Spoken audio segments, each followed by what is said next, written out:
kembali menjumpai Anda dalam program Sumatera Utara hari ini, edisi Kamis 31 Oktober 2024. Saya Muhammad Azril Nasution. Dan saya Udran dari Olinka. Sejumlah informasi menarik telah disiapkan oleh tim redaksi kami. Berikut berita selengkapnya.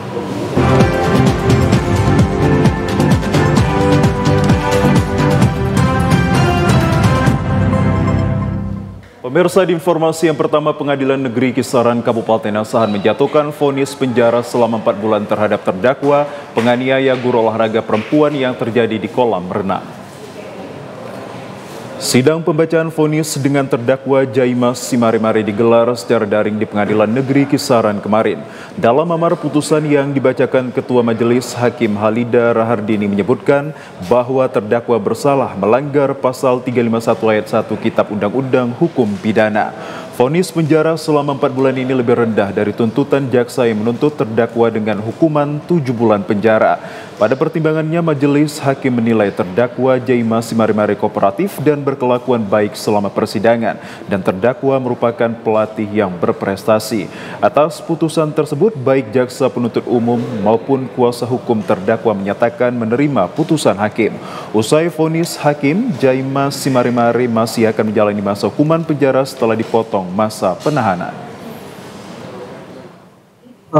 Dari kami tim penasihat hukum, putusan tersebut cukup mencerminkan keadilan bagi terdakwa, maka dari itu kami menerima putusan yang telah dibacakan tersebut. Terus belum langsung bebas, masih menjalani masa tahanan. kira-kira berapa hari lagi tuh Bang untuk Kalau kita hitungkan mungkin di bulan Desember, dan kita berharap atas putusan tersebut klien kami keluar, dia dapat memberikan mendidik siswanya untuk lebih berprestasi lagi, khususnya Kabupaten Asahan, terutama Kisaran.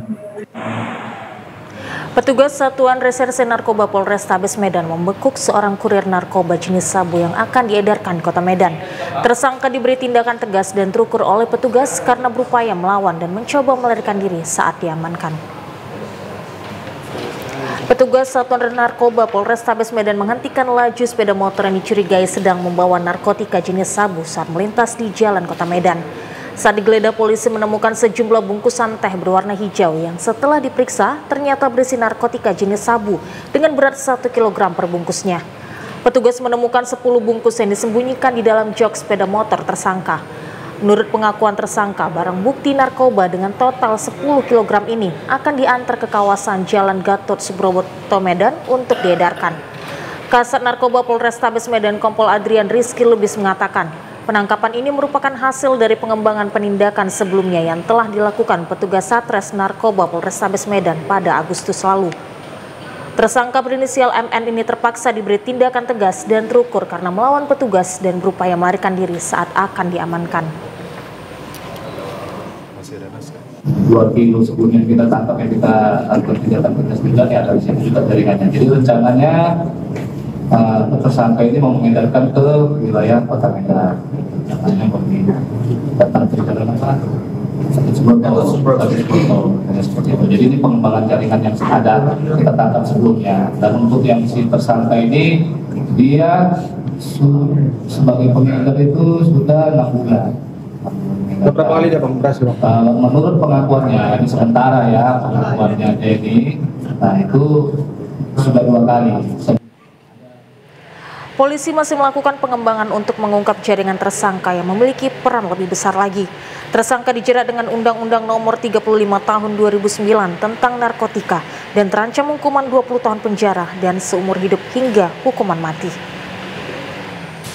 Pemirsa, dalam sepekan Satres Narkoba Polres Binjai berhasil mengamankan 4 tersangka dari 2 tempat kejadian perkara TKP yang berbeda terkait kasus peredaran narkoba jenis pil ekstasi di wilayah hukum Kota Binjai.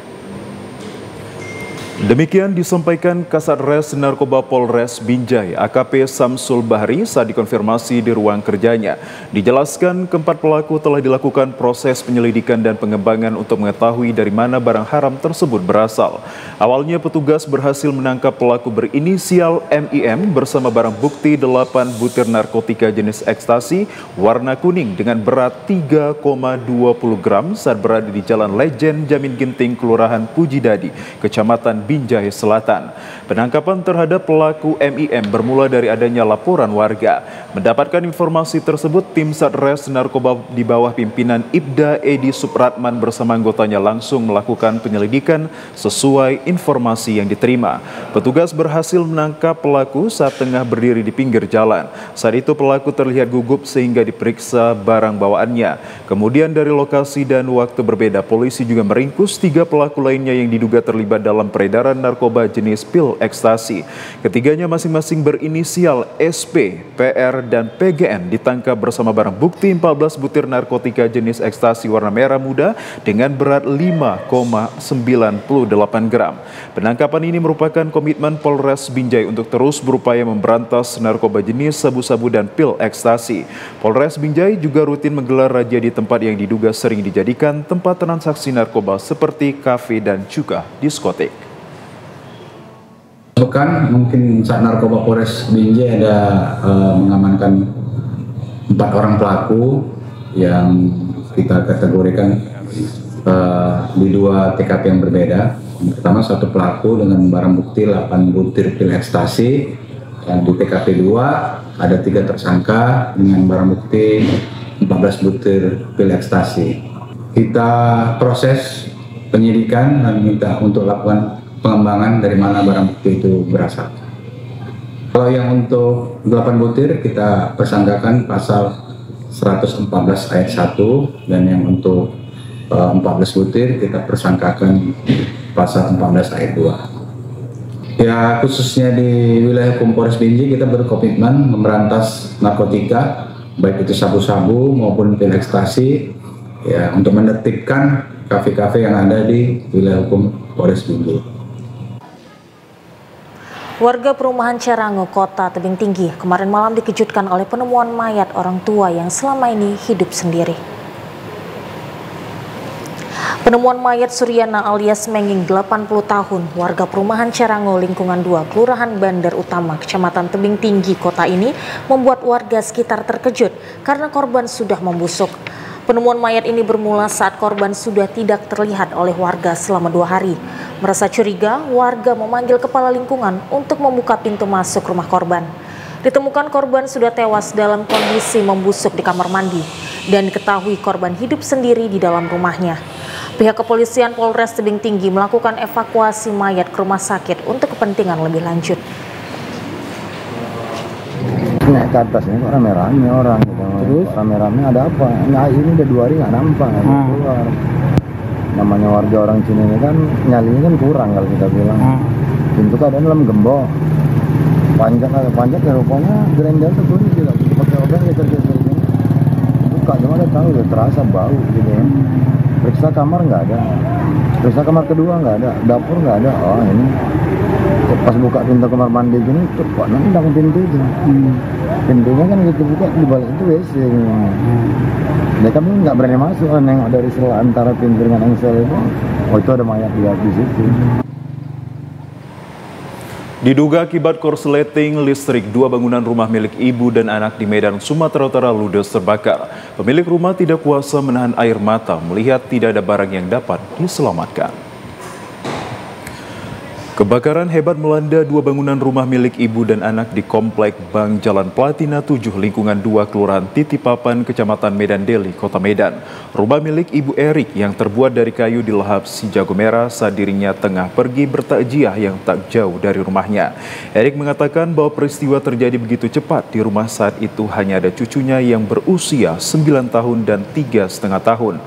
Api diduga berasal dari korsleting arus listrik dari ruang tamu hingga membuat sepeda motor yang diparkir di dalam rumah terbakar dan meledak. Api berhasil dipadamkan 1 jam kemudian setelah 4 unit mobil pemadam kebakaran pemerintah Kota Medan tiba di lokasi.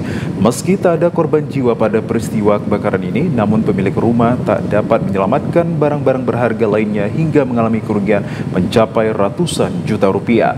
Saat ini korban bersama anak dan cucunya menumpang di rumah tetangga. Sementara peristiwa kebakaran ini masih dalam penyelidikan petugas Polsek Medan Labuhan. Bu, katanya, apinya udah tinggi katanya. Itulah Suleha tadi ke rumah ibu, ambil anak kecil itu. Udah dia keluar tadi, meledak lagi karena ada kereta dua, depan sama belakang. Punya ibu karena papan habis lah, yang depan batu, tapi dalamnya habis semua isinya. Kita beralih ke Kabupaten Langkat, pemirsa. Limbah cair pabrik kelapa sawit milik PT PN 4 di Desa Palupaki, Kecamatan Batang Serangan, Kabupaten Langkat, dibuang ke sungai. Akibat pembuangan limbah ini, masyarakat sekitar terancam kehilangan mata pencarian.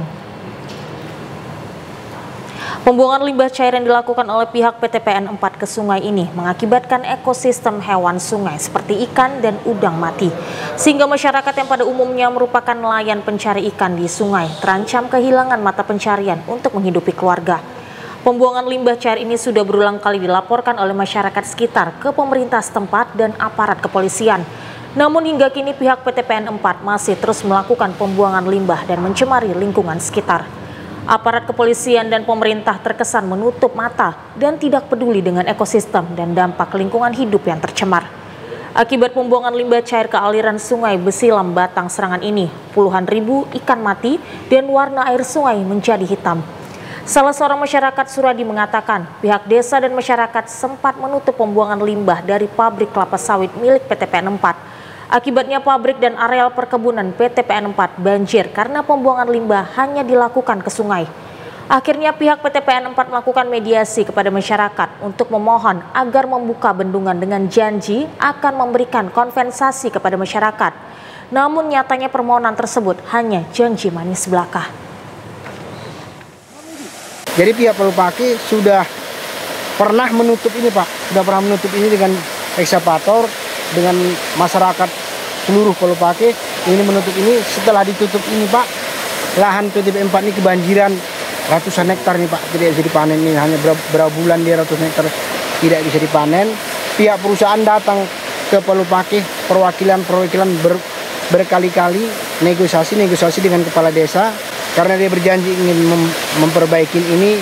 Diterima kepala desa lah negosiasi tersebut dengan catatan akan dibangun secepat mungkin. Setelah ini dijebol yang kedua, sampai sekarang tidak ada realisasinya Pak. Pemirsa, Puskesmas Tanah Tinggi menggelar pemeriksaan kesehatan gratis kepada pengunjung di pusat perbelanjaan di Jalan Soekarno-Hatta, Kota Binjai. Hal ini dilakukan untuk mendeteksi secara dini mencegah penyebaran penyakit TBC. Kepala Puskesmas Tanah Tinggi Yuni Marlina Naibaho di sela-sela kegiatan mengatakan TBC merupakan penyakit menular serius yang dapat berakibat fatal jika tidak diobati segera mungkin. Kegiatan ini menyediakan berbagai layanan kesehatan gratis bagi masyarakat, termasuk screening kesehatan berupa pengukuran tekanan darah, tinggi badan, berat badan, gula darah, dan cek dahak dan lain sebagainya bagi warga yang memiliki kontak erat dengan penderita TBC. Pemeriksaan kesehatan ini merupakan bagian dari komitmen pemerintah khususnya Puskesmas Tanah Tinggi untuk meningkatkan kesehatan masyarakat di wilayah kerjanya. Kegiatan ini disambut antusias pengunjung di pusat perbelanjaan yang ingin mengetahui kondisi kesehatannya dan mendapatkan informasi terkait TBC. Yuni berharap kegiatan ini dapat meningkatkan kesadaran masyarakat akan pentingnya deteksi dini TBC dalam membantu upaya pencegahan dan pengendalian penyakit tersebut. Di mana memang screening TB ini sangat perlu kita laksanakan sekurang-kurangnya 1 tahun sekali. Tujuannya biar penyakit TBC yang ada di Indonesia, terkhusus di Kota Binjai, bisa cepat kita deteksi penyakit itu dan bisa kita cepat pengobatannya. Dan kita ketahui bahwa pengobatan TBC ini adalah paling sedikit itu 6 bulan, paling lama itu adalah 9 bulan. Pemirsa, Komisi Pemilihan Umum Sumatera Utara menggelar debat perdana calon gubernur dan calon wakil gubernur Sumatera Utara pada Rabu malam.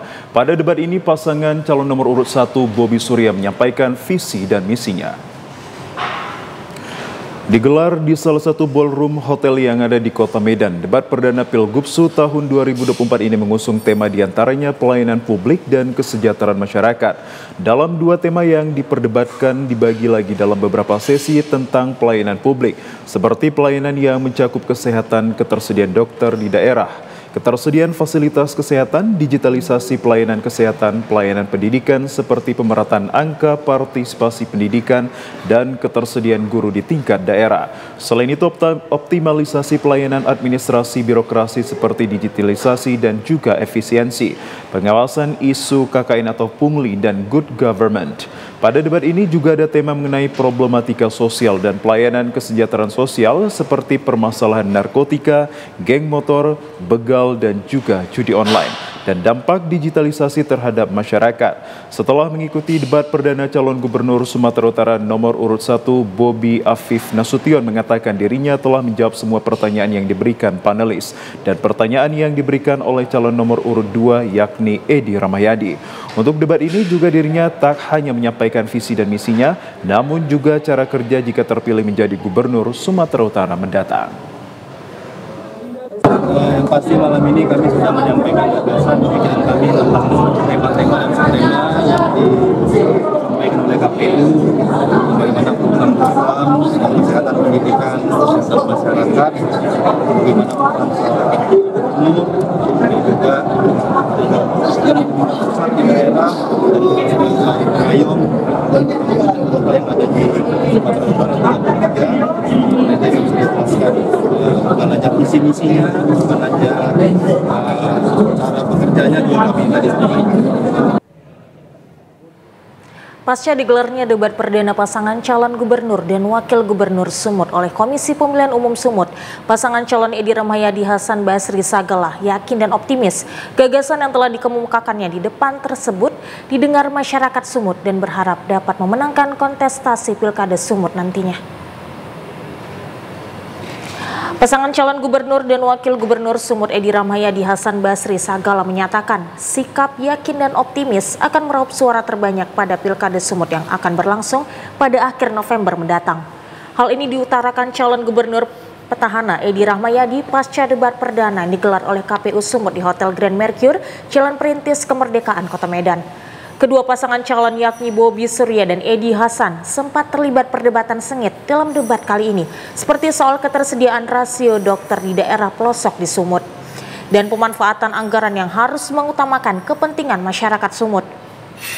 Calon gubernur Sumut nomor urut 2 Edi Rahmayadi mengklaim bahwa selama kepemimpinannya 5 tahun lalu, kebijakan yang dibuatnya selalu memiliki prioritas untuk kepentingan umum masyarakat Sumut. Atas dasar hal tersebut, Edi meyakini masyarakat Sumut akan mampu menilai pasangan calon mana yang mengutamakan kepentingan rakyat.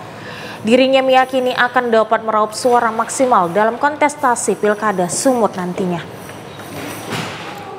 Jalan habis yang lihat pada debat ini kan abahnya untuk umat berpikir. Kita jalan, kita tahu misinya lawan. Kita kan dengan misi kita mana yang terbaik, ada yang terbaik itu Pemirsa, Komisi Pemilihan Umum Sumatera Utara menggelar debat perdana pasangan calon gubernur dan wakil gubernur Sumatera Utara tahun 2024. Debat berlangsung sengit saat kedua paslon sama-sama menyampaikan gagasannya dan saling mengkritik pernyataan yang dilontarkan dalam tema pelayanan publik dan kesejahteraan masyarakat.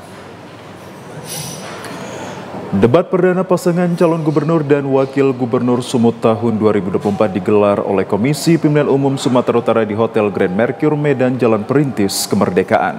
Debat perdana ini mengusung tema pelayanan publik dan kesejahteraan masyarakat, dianggap menjadi salah satu aspek yang sangat vital untuk diperhatikan oleh pemimpin Provinsi Sumatera Utara ke depan. Kedua pasangan calon yakni paslon nomor urut 1 Bobi Surya dan paslon nomor urut 2 Edi Hasan sempat terlibat perdebatan yang cukup sengit dalam hal peningkatan rasio dokter di beberapa daerah, terutama daerah terpencil di Sumut yang saat ini dinilai masih kurang. Selain itu, kedua paslon juga terlibat perdebatan perdebatan terkait dengan tema pendidikan, yakni terkait angka partisipasi murni ataupun APM. Ketua KPU Sumut Agus Arifin mengatakan bahwa dirinya akan mengevaluasi dan menekankan kepada tim pemenangan masing-masing paslon untuk dapat menghimbau para pendukung agar lebih tertib pada debat selanjutnya. Sebenarnya sudah kita sampaikan, termasuk juga mengenai ketentuannya sudah kita sampaikan. Misalnya di tatip juga sudah ada itu misalnya kan, bahwa pada saat paslon menyampaikan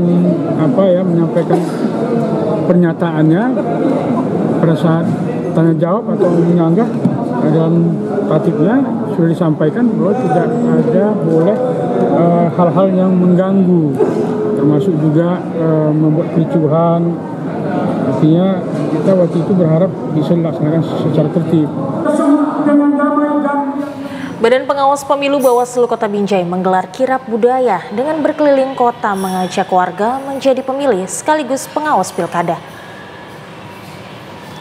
Kirap budaya pengawasan pilkada ini dilakukan dengan cara berjalan kaki, melewati sejumlah ruas jalan utama di Kecamatan Binjai Selatan, Kota Binjai.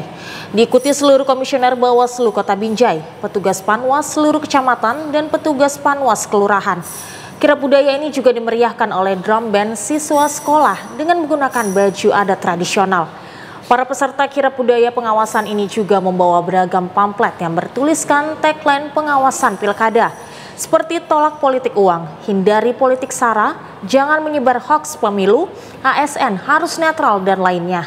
Komisioner Bawaslu Binjai Fadil Azhar mengatakan, kegiatan ini merupakan salah satu upaya dari Bawaslu Kota Binjai untuk mensosialisasikan pelaksanaan pilkada serentak kepada masyarakat, sekaligus mengajak warga pemilih untuk mengawasi seluruh tahapan pilkada sehingga tercipta pilkada yang berkualitas, adil, dan juga jujur.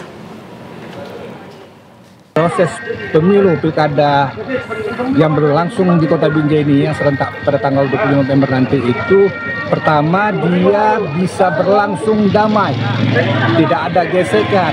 Karena sudah ada 4 pasangan calon, ya kita berharap tidak ada gesekan yang berarti, ya kan. Mereka konsisten dengan visi misi mereka untuk memperjuangkan Kota Binjai ini. Nah, kita mengawalnya gitu ya sedemikian rupa supaya tidak terjadi gesekan, ya.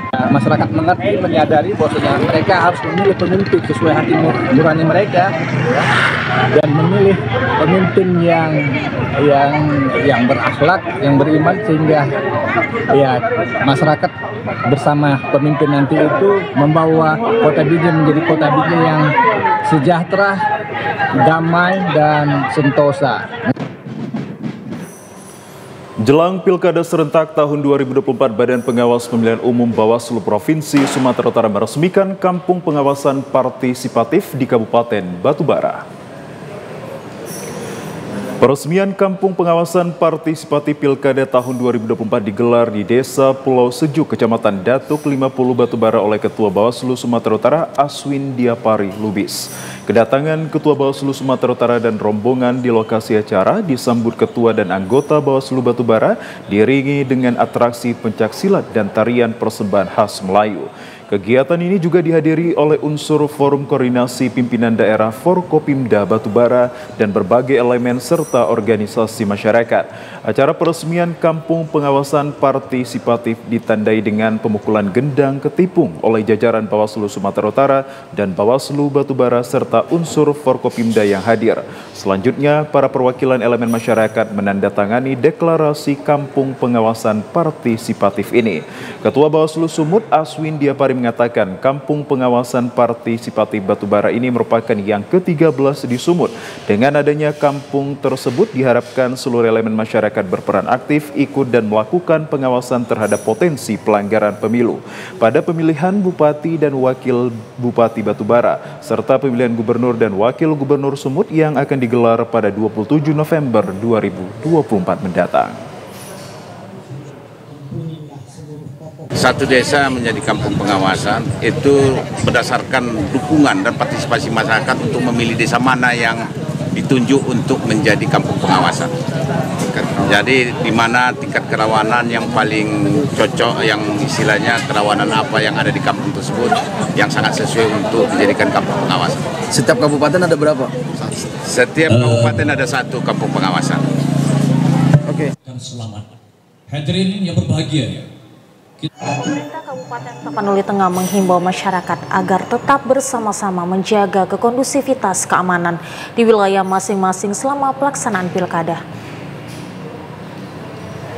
Himbauan ini disampaikan pejabat Bupati Tapanuli Tengah Sugeng Rianta setelah memimpin rapat koordinasi unsur Muspida se-Kabupaten Tapanuli Tengah.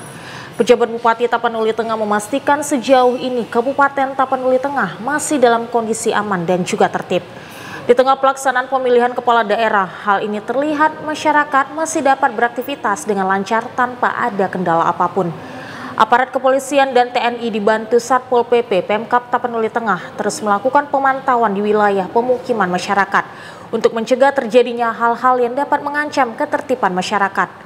Selain memastikan kondisi kekondusivitas keamanan, Pemkab Tapanuli Tengah juga menghimbau masyarakat agar menghindari praktek money politik di pilkada dan tetap menggunakan hak pilihnya sesuai dengan hati nurani di pilkada nanti. Selain itu, pejabat Bupati Tapanuli Tengah juga berharap agar kedua pasangan calon di pilkada Tapanuli Tengah agar bersinergi dengan pemerintah dalam menciptakan ketertiban di tengah-tengah masyarakat. Ya, pemirsa, Komisi Pemilihan Umum KPUD Kabupaten Asahan telah menerima berbagai logistik untuk pemilihan umum kepala daerah serentak tahun 2024 yang akan digelar kurang dari 1 bulan lagi. Saat ini seluruh logistik yang telah diterima disimpan di gudang KPUD Asahan dengan penjagaan ketat aparat kepolisian. Logistik pilkada yang diterima diantaranya surat suara pemilihan gubernur dan wakil gubernur Sumut dan surat suara pemilihan bupati dan wakil bupati Asahan masing-masing 571.051 lembar ditambah 2.000 lembar surat suara cadangan untuk pemungutan suara ulang. Selanjutnya seluruh surat suara akan segera disortir dan dilipat dengan melibatkan tenaga kerja dari warga sekitar. Kegiatan penyortiran dan pelipatan surat suara merupakan tahapan penting untuk memastikan surat suara yang diterima sesuai dengan jumlah dan jenis yang telah ditetapkan. Jika nanti ditemukan surat suara yang berkategori rusak maupun cacat atau ada kekurangan jumlah, maka akan segera dilaporkan ke KPU Provinsi Sumut. Selain surat suara, KPUD Asahan juga telah menerima logistik berupa kotak suara, bilik suara, tinta, pelano, dan sejumlah logistik lainnya. Adapun yang kami terima surat suaranya adalah jenis pemilihan gubernur dan wakil gubernur dan surat suara jenis pemilihan untuk bupati dan wakil bupati. Sebanyak 571.051 lembar surat suara untuk pemilihan gubernur dan juga 571.051 lembar untuk pemilihan bupati dan wakil bupati Asahan. Dalam kesempatan ini juga perlu kami sampaikan bahwa selain surat suara yang sudah kami terima, ada beberapa jenis logistik pemilihan yang juga sudah kami terima, yaitu seperti kotak suara, bilik suara, tinta, segel, kabel tis, berbagai macam formulir, baik plano ataupun C1-nya, dan juga kami menerima juga beberapa jenis sampul. Komisi Pemilihan Umum Daerah KPUD Kabupaten Deli Serdang melakukan pekerja setting lembaran C hasil yang dilaksanakan di gudang KPU di kawasan industri di Kecamatan Tanjung Morawa, Kabupaten Deli Serdang. Setting lembaran C hasil ini dilakukan sambil menunggu pelaksanaan sortir lipat suara yang dijadwalkan pada 2 November 2024. Ketua Divisi Umum Keuangan dan Logistik Relis Yanti Panjaitan mengatakan, setting yang dilakukan adalah pekerjaan setting yang terakhir untuk C hasil, baik itu pemilihan gubernur dan wakil gubernur Sumatera Utara maupun pemilihan bupati dan wakil bupati Deli Serdang. C hasil ini masing-masing jumlahnya 2.780 kotak atau sejumlah TPS yang ada di Kabupaten Deli Serdang. Pekerjaan setting C hasil ini dilakukan 30 orang yang dibagi dalam 6 grup. Pihak KPU juga sudah menerima logistik berupa C salinan dan ini belum dapat dikerjakan karena nantinya akan bersamaan dengan surat suara. Ya, kemarin kita juga telah menerima yaitu C salinan yaitu untuk jenis pemilihan gubernur dan wakil gubernur, dan itu belum kita kerjakan, rencana itu akan kita kerjakan. Menerima surat suara baik itu surat pemilihan gubernur dan wakil gubernur maupun pemilihan bupati dan wakil bupati. Itu adalah C salinan pemilihan gubernur dan wakil gubernur. Jumlahnya yaitu jumlah masing-masing 2.780% untuk masing-masing segmen. Pemirsa, dalam rangka meningkatkan kapasitas dan keterampilan pada penggunaan teknologi informasi, staf sekretariat panitia pemungutan suara dan panitia pemilih kecamatan mengikuti bimbingan teknis aplikasi sistem pertanggungjawaban anggaran Badan Ad Hoc.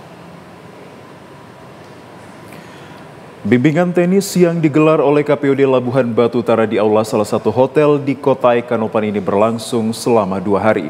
Bertujuan untuk membimbing staf sekretariatan PPS dan PPK dalam menggunakan aplikasi Sitab.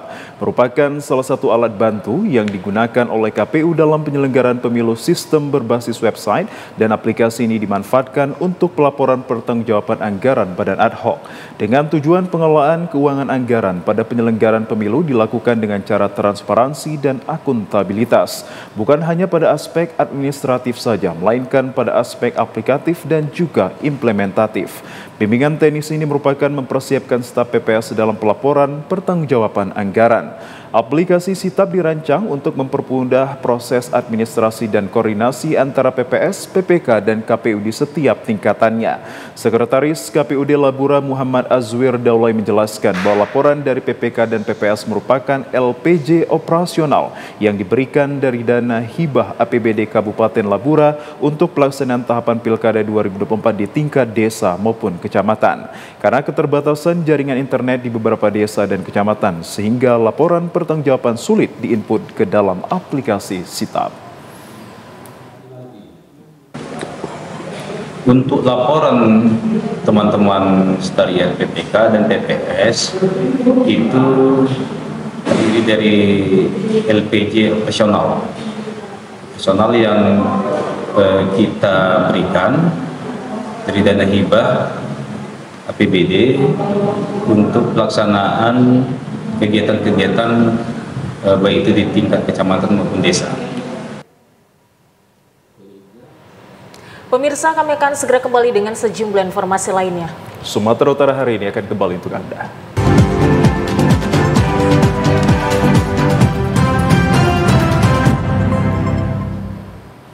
Pemirsa, Kabupaten Toba menerima kontainer berisikan surat suara di Sekretariat KPU Toba Desa Hinalang Bagasan, Kecamatan Balige, Kabupaten Toba kemarin.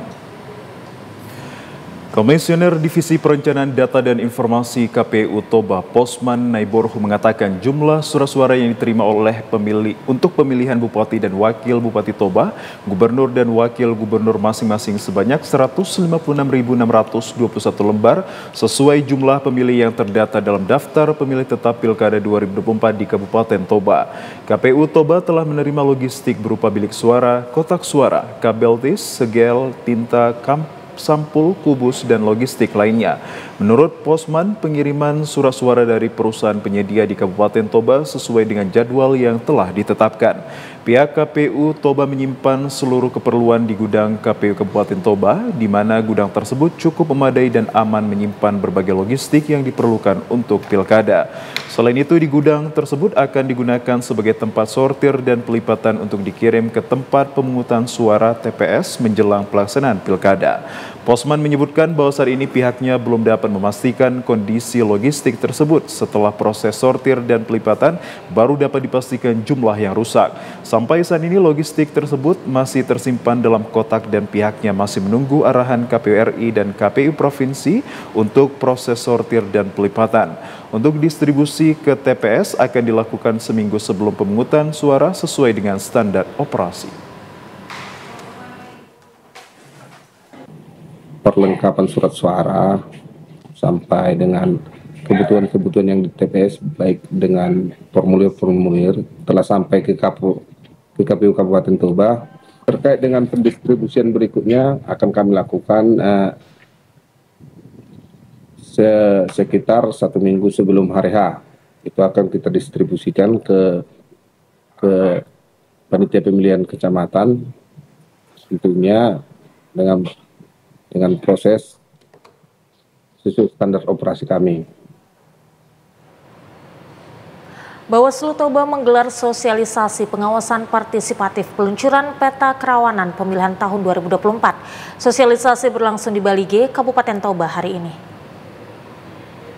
Sosialisasi dihadiri 83 orang peserta yang terdiri dari perwakilan partai politik, organisasi masyarakat, organisasi kepemudaan, pemilih pemula, Pawascam, dan media yang menghadirkan narasumber pegiat pemilu Daniel Dolok Sibarani. Dalam paparannya, Daniel mengatakan peningkatan kualitas pemilihan kepala daerah harus diperjuangkan bersama, di mana peningkatan kualitas bukan hanya peningkatan partisipasi saja, melainkan peningkatan kualitas dari hasil pilkada tersebut dengan menekan kekurangan dan melibatkan elemen masyarakat untuk mendukung kinerja Bawaslu Toba dalam pelaksanaan pilkada serentak. Kita akan memulai dari evaluasi pelanggaran-pelanggaran dan hal-hal yang berkembang dalam pelaksanaan pemilu. Dari situ kita berangkat apa saja langkah-langkah yang kita akan lakukan untuk menekan pelanggaran-pelanggaran dalam pelaksanaan pemilihan pilkada serentak terkhusus di Toba.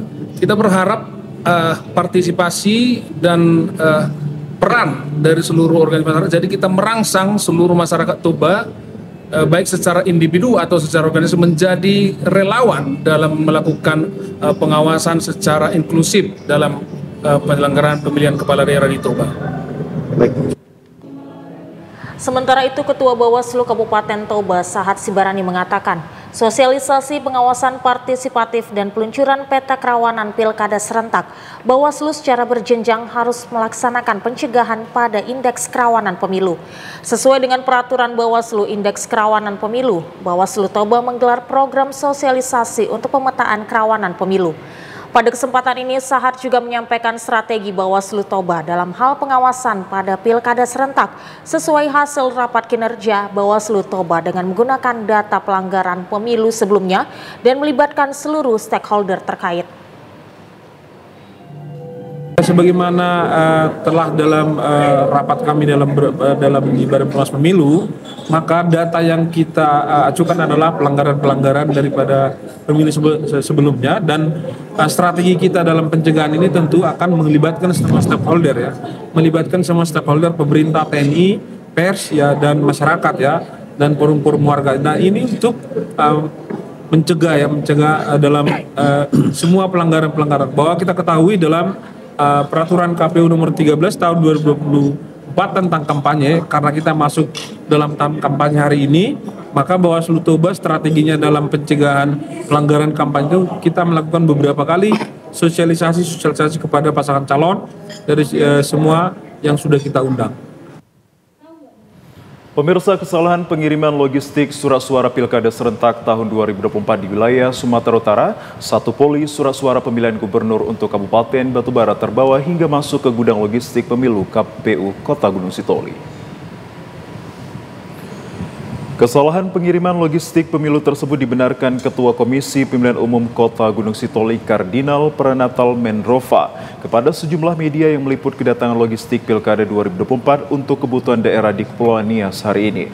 Adapun surat suara pemilihan gubernur dan wakil gubernur milik KPU Kabupaten Batubara pada proses distribusi ikut terbawa sehingga petugas penyelenggara menurunkan logistik surat suara di gudang logistik KPU Kota Gunung Sitoli.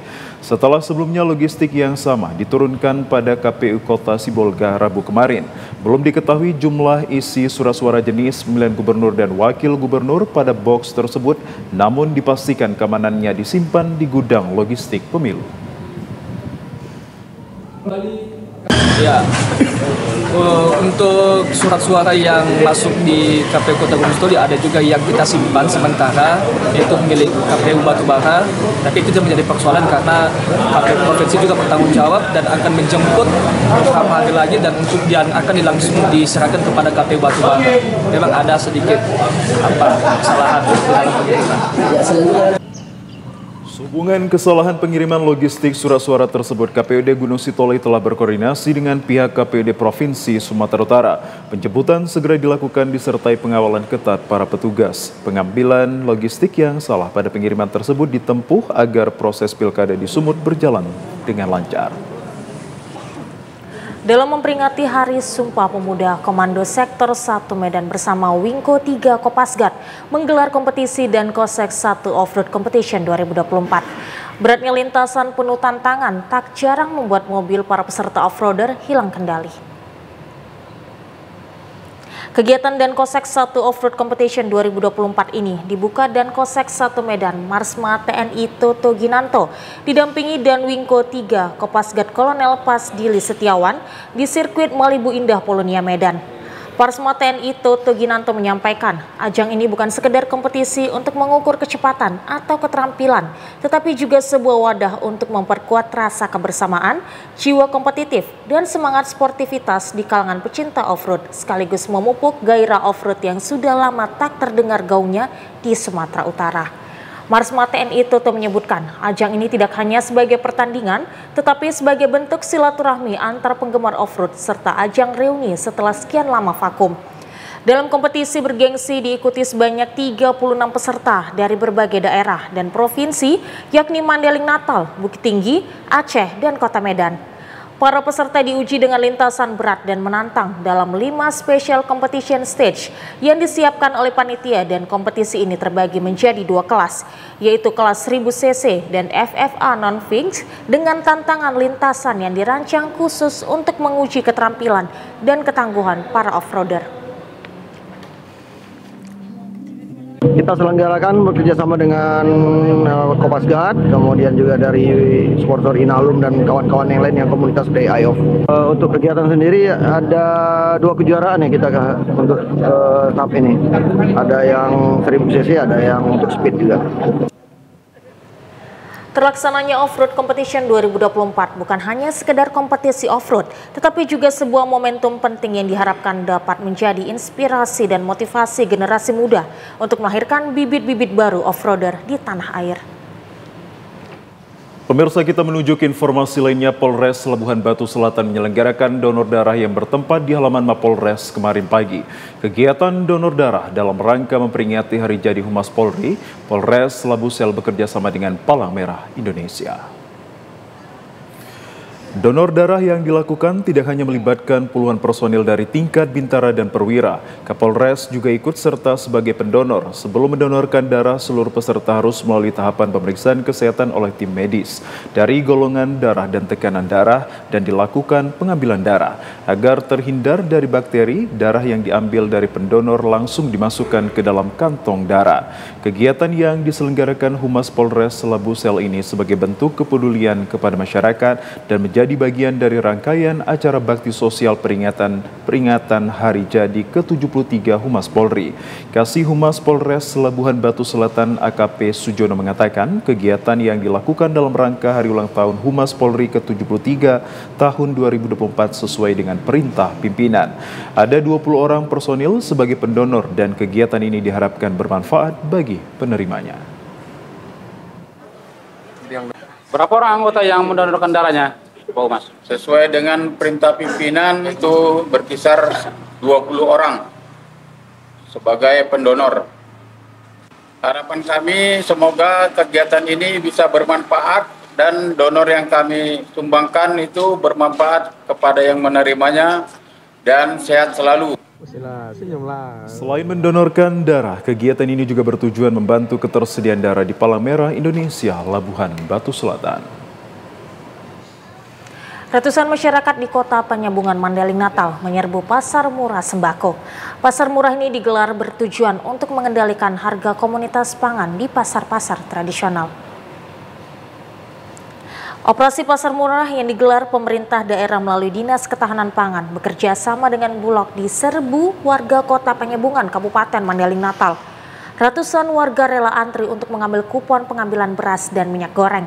Kadis Ketahanan Pangan Taufik Zulhendra Ritonga mengatakan, dalam satu kupon mendapatkan 2 karung beras berukuran 5 kg dan 2 kg minyak goreng.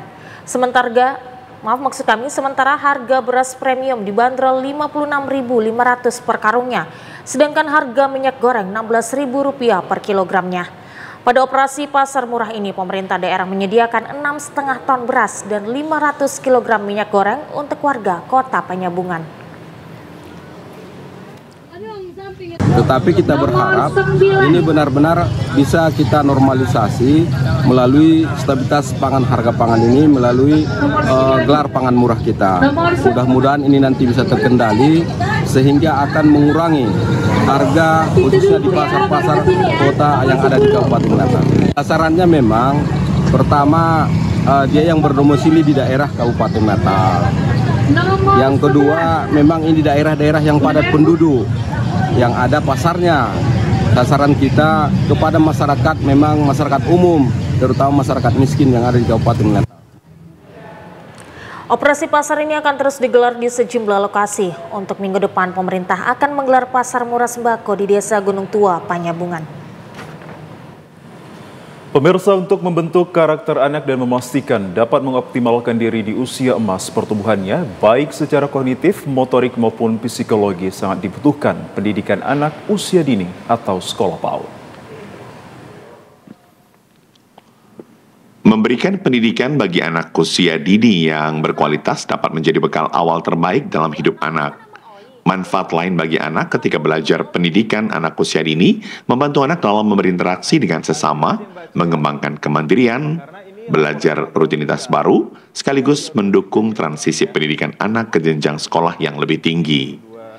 Anak usia dini juga membutuhkan lingkungan belajar yang menyenangkan, penuh semangat, aman dan bertumbuh di mana mereka didorong untuk mengeksplorasi sekaligus mengembangkan kemampuannya dalam mengatasi masalah. Pendidikan anak usia dini Al-Mutakin di Medan setiap tahun berupaya mengembangkan pendidikan usia dini karena anak sebagai generasi penerus bangsa sangat membutuhkan pendidikan yang dapat mengembangkan cara berpikirnya untuk menjadi pribadi yang memiliki kepekaan sosial. Untuk menanamkan nilai karakter yang baik itu, anak PAUD setiap pagi mengikuti baris bersama guru, bernyanyi dan berdoa. Tidak lupa setiap anak PAUD diajarkan agar tetap memberi salam kepada guru agar menjadi kebiasaan dalam kehidupannya sehari-hari. Wali murid Bia Umar mengaku pendidikan anak usia dini dapat meningkatkan nilai silaturahmi karena berinteraksi dengan sesama teman. Selain itu, pendidikan anak usia dini diyakini mampu mengembangkan kreativitas anak dalam hal mengerjakan berbagai kegiatan yang dilakukan di lingkungan sekolah. Selaku wali murid, mengharapkan agar metode pembelajaran lebih banyak dibuat yang dapat menjadikan anak lebih semangat dalam mengikutinya. Suatu nilai yang bagus, mengajarkan anak kita untuk bersikap disiplin sejak dini, selagi dalam bentuk hal yang wajar, dan kita juga di rumah juga tidak terlalu memaksakan, misalkan anak kita mau mengerjakannya itu dalam keadaan yang menyenangkan, selagi itu bagus, kita tidak keberatan. Tentu sangat bagus, Mas, karena kita perlu juga bantuan dari yayasan untuk memasukkan nilai-nilai akhlak yang berlandaskan agama kepada anak seusia dini ini, Mas. Tia, ibu murid PAUD, sangat setuju pendidikan PAUD dapat membuat anaknya memiliki kemampuan dalam bersosial dan menjadikan anaknya memiliki keberanian dalam berkomunikasi dan memberikan informasi tentang banyak hal yang diperolehnya di lingkungan PAUD. Dikatakan setelah anaknya belajar PAUD, sikapnya lebih baik dan memiliki disiplin. Kalau menurut saya nggak terbebani sih Pak, karena anak tadi pun menanggapinya dengan senang, nggak terlalu terbebani. Untuk masalah tugas-tugasnya pun nggak begitu sulit lah gitu. Pesan-pesannya supaya guru-gurunya lebih mendalami anak, supaya dia tuh lebih disiplin, lebih giat lah dia dalam belajar gitu. Sahrani Anggraini sebagai guru PAUD mengaku menyekolahkan anak di pendidikan usia dini dapat membentuk karakter anak menjadi lebih baik, memiliki nilai kemandirian mulai dari membuka dan memakai sepatu, berkomunikasi dengan guru ketika hendak melakukan sesuatu, dan mengikuti berbagai pembelajaran dengan menggunakan media yang menyenangkan.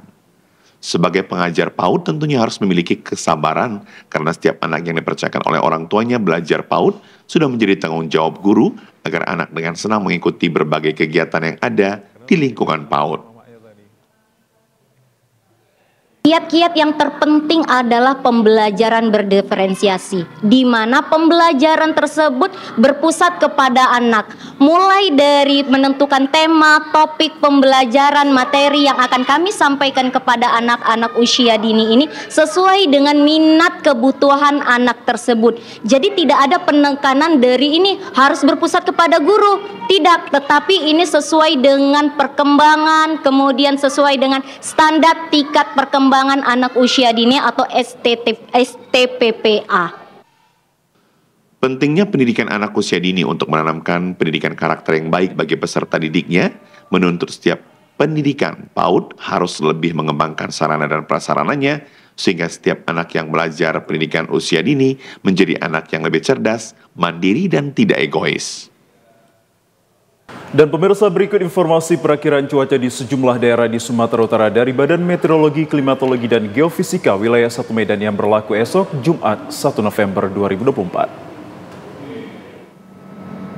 Halo Sobat BMKG, senang sekali rasanya dapat bertemu kembali dengan saya Putri Afrija, perakirawan BMKG wilayah 1 Medan yang akan memberikan informasi perakiraan cuaca dan hotspot untuk Provinsi Sumatera Utara Jumat 1 November 2024. Pada pagi hari, cerah berawan dan hujan ringan di wilayah Batubara, Langkat, Nias Barat, Nias Selatan, dan Serdang Bedagai. Selanjutnya untuk siang menuju sore hari, berawan dan berpotensi hujan ringan hingga lebat disertai petir di sebagian besar wilayah Sumatera Utara.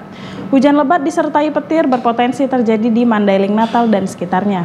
Selanjutnya pada malam hari, berawan dan berpotensi hujan ringan hingga lebat disertai petir di sebagian besar wilayah Sumatera Utara. Hujan lebat disertai petir berpotensi terjadi di Deli Serdang, Humbang Hasundutan, Karo, Langkat, Mandailing, Natal, Tapanuli Tengah, dan sekitarnya. Untuk dini hari, berawan dan berpotensi hujan ringan hingga sedang. Hujan sedang berpotensi terjadi di Labuan Batu Utara, Nias Barat, dan sekitarnya. Untuk suhu udara berkisar antara 14 hingga 35 derajat Celcius.